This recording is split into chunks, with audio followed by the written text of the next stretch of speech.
Assalamualaikum warahmatullahi wabarakatuh. Halo Sobat Sistem Hukum Indonesia, perkenalkan nama saya Karina Rifani dengan NIM 2504220. Ingin mengajak teman-teman semua untuk mendalami dan memahami materi kita pada pertemuan ke-14 dan 15. Untuk teman-teman bisa tonton video ini sampai selesai agar teman-teman bisa memahami materi pada pertemuan ke-14 dan 15 tersebut. Kita tanpa berbasa-basi lagi langsung saja pada materi ke-14. Nah, teman-teman, dalam pertemuan ke-14 ini ada terbagi 4 poin. Yang pertama itu ada hukum pembangunan dan kesejahteraan. Nah, di sini hukum tidak hanya sebagai menjaga ketertiban, tetapi juga sebagai sarana rekayasa pembangunan. Yang pertama itu bisa dijelaskan dari hukum mendukung pembangunan. Hukum menyediakan kepastian dan kerangka kerja untuk kegiatan ekonomi, seperti kontrak, hak milik, investasi. Tanpa hukum yang jelas, investasi akan sulit berkembang dan hak yang kita miliki tidak akan bisa sepenuhnya punya kita karena hukumnya tidak jelas. Nah, yang kedua itu ada hukum menciptakan kesejahteraan umum, di mana peraturan perundang-undangan seperti jaminan kehidupan, jaminan kesehatan, jaminan pendidikan, perlindungan konsumen, atau perlindungan hak diri adalah cara negara untuk menggunakan hukum sebagai salah satu perantara untuk menjaga standar kehidupan kita yang layak. Yang kedua itu ada politik hukum, di mana politik hukum adalah kebijakan dasar negara yang menentukan arah, bentuk, isi hukum yang akan dibentuk. Nah, ini adalah proses politik melalui DPR dan pemerintah yang memutuskan hukum mana yang harus diubah, dibentuk, atau dipertahankan.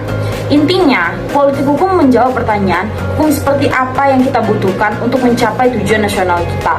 Keputusan ini selalu dipengaruhi oleh ideologi, kondisi sosial, dan kepentingan politik yang didominasi satu sama lain. Nah, yang ketiga itu ada hierarki peraturan perundang-undangan.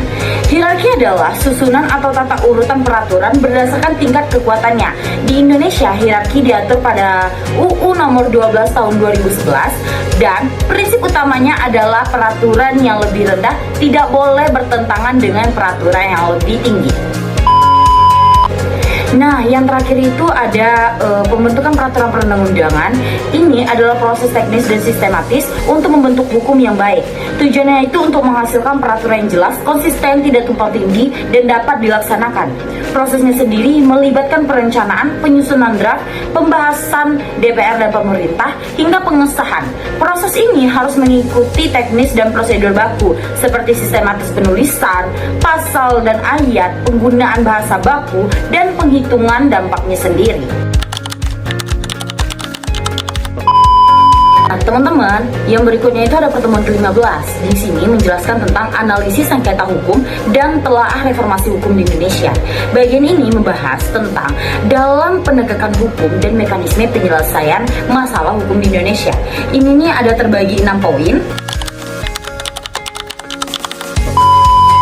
Yang pertama itu penegakan hukum dan permasalahan Indonesia. Penegakan hukum melibatkan seluruh aparat, polisi, jaksa, hakim, dan advokat. Di Indonesia, permasalahan sering disebut sebagai masalah seperti mafia peradilan atau korupsi yang merusak integritas aparat. Isu utamanya itu adalah ketidakpastian hukum, seperti hukum diterapkan secara berbeda pada kasus yang sama, kualitas aparatnya, kurangnya profesionalisme, dan akses keadilan, mahalnya biaya perkara bagi masyarakat miskin. Nah, reformasi hukumnya sendiri berfokus pada perbaikan integritas dan profesionalisme aparat penegak hukum ini sendiri agar hukum di Indonesia semakin berkembang dan baik di kemudian harinya. Yang kedua itu sendiri ada sengketa hukum atau litigasi dan non-litigasi. Sengketa hukum adalah perselisihan antara dua pihak atau lebih. Untuk penyelesaiannya sendiri ada terbagi dua. Cara penyelesaian itu yang pertama itu ada litigasi atau jalur pengadilan, di mana penyelesaian sengketanya dilakukan secara formal melalui proses persidangan di lembaga peradilan seperti pengadilan negara, pengadilan agama, dan lain-lainnya. Hasilnya adalah putusan yang bersifat mengikat. Yang kedua itu ada non-litigasi atau jalur di luar pengadilan. Penyelesaian sengketanya melalui secara alternatif seperti negosiasi, langsung berunding antara pihak yang bersangkutan. Yang kedua ada mediasi yang melibatkan pihak ketiga atau mediator yang netral untuk membantu mencari solusi atau membuat keputusan yang baik dan sesuai dengan yang telah disepakati. Yang ketiga itu ada arbitrase yang melibatkan pihak ketiga yang putusannya bersifat mengikat mirip dengan putusan pengadilan. Nah, yang ketiga itu ada hukum acara dan macam-macamnya. Hukum acara adalah serangkaian aturan yang mengatur bagaimana suatu perkara dibawa, diperiksa, dan diputuskan oleh pengadilan dalam suatu aturan main di pengadilan. Nah, yang pertama itu ada hukum acara pidana KUHP yang mengatur prosedur penangkapan, penahanan, penyidikan, penutupan, dan pemeriksaan di pengadilan untuk kasus pidana. Yang kedua itu ada hukum acara perdata di mana mengatur prosedur gugatan, jawaban pembuktian, dan putusan dalam sengketa perdata, misalnya utang piutang atau warisan.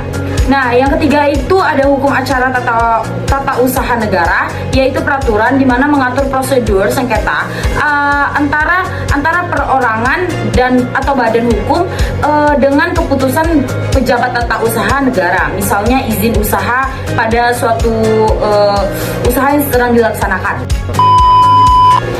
Nah, yang keempat ada sistem peradilan dan kekuasaan kehakiman, di mana kekuasaan kehakiman adalah kekuasaan negara yang merdeka untuk menyelenggarakan peradilan guna menegakkan hukum dan keadilan.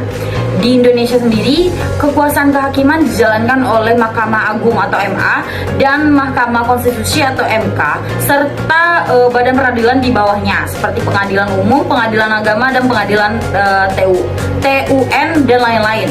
Nah, untuk prinsip kuncinya sendiri, kemandirian peradilan artinya hakim harus bebas dari pengaruh pemerintah atau pihak manapun saat memutuskan perkara tersebut, agar tidak ada terjadi penyelewengan dalam saat pengambil keputusan.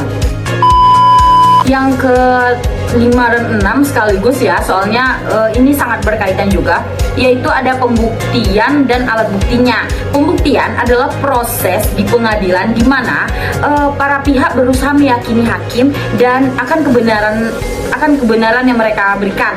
Terus juga alat bukti adalah sarana sah yang digunakan untuk membuktikan dalil tersebut. Menurut hukum acara, alat bukti bisa meliputi surat atau tertulis, terus ada saksi atau orang yang melihat, mendengar, atau mengalami sendiri peristiwa tersebut. Lalu ada prasangka atau kesimpulan logis atau fakta yang ada. Lalu ada pengakuan dari salah satu pihak yang berkaitan.